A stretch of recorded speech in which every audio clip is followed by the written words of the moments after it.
Hello and welcome to Prudent Media. My name is SachinChatte and on this program we take a look at the latest releases. Today we will review Jason Statham's The Beekeeper and Pankaj Tripathi as Atal Bihari Vajpayee in the biopic Main Atal Hoon. First, let's take a look at Main Atal Hoon. The problem with biopics made in Bollywood is the over-dramatization of the story.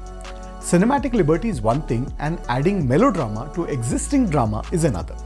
Picture this now.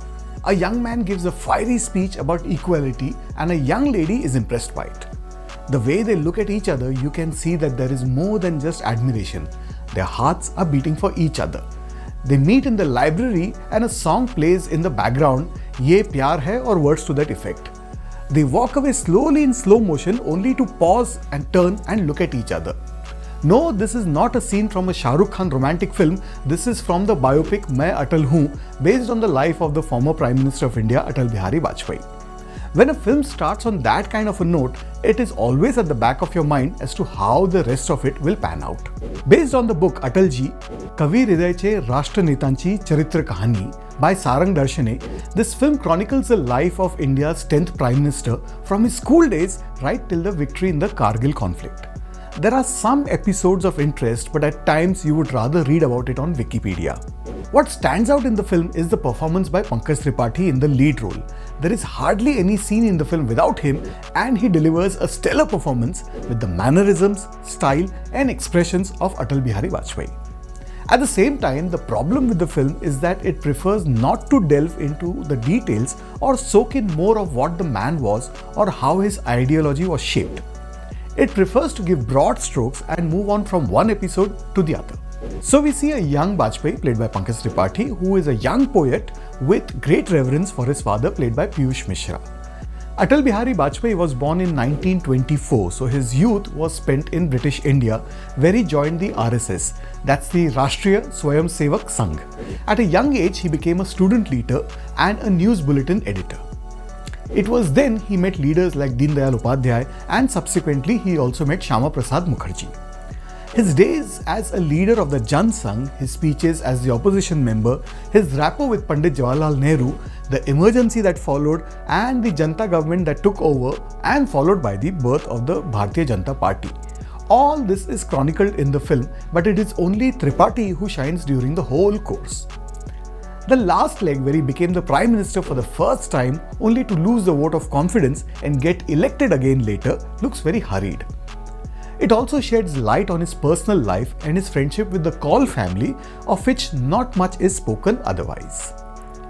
Keeping aside those cinematic oddities, and there are quite a few of them, the film manages to bring out Vajpayee's personality as a revered leader and statesman of that generation. While he had his convictions and ideology about nationalism and nation building, it didn't come at a cost of disrespecting others, and the film highlights that. In one scene, when Jawaharlal Nehru's portrait is removed from the corridor by official, he insists that it be put back, and not just that, he also tells them to bow down before it. The supporting cast doesn't have much of a role to play except to look like the characters they are playing, like Raja Ramesh Kumar Sevak, who plays L.K. Advani. The film rests on Pankaj Tripathi's shoulders and he is head and shoulders above any other department in the film.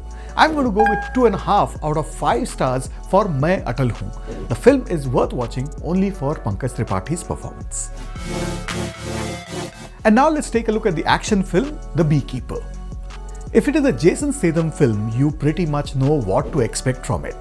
The body count will be high, skulls will be smashed, lots of bones will be broken, ketchup will be splattered, and even some fingers will be severed. The Beekeeper has all of that, but the problem is that there is only so much of action one can take, especially if the screenplay is as lazy as it is in this film. This is a very poor man's John Wick, minus the dog. This film is kind of like a cross between Transporter and The Mechanic, although to be fair, one has to think hard to differentiate between two Jason Statham films these days.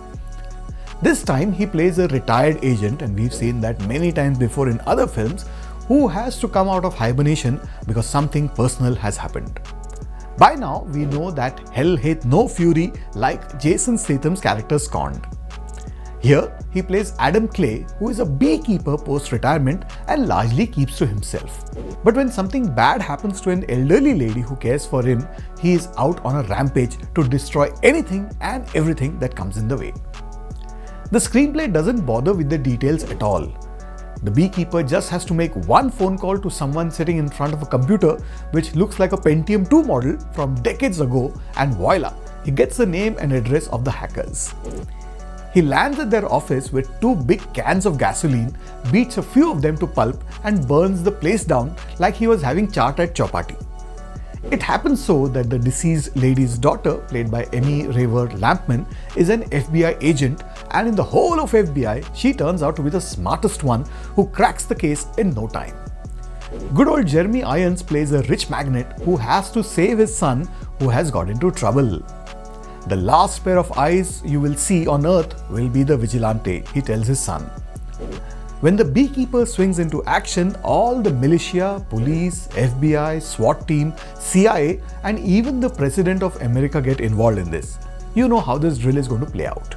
Speaking of which, in another scene, he wants to bump off the queen bee and manages to sneak in as a security personnel wearing their outfit with a mask and all, with hundreds of people around.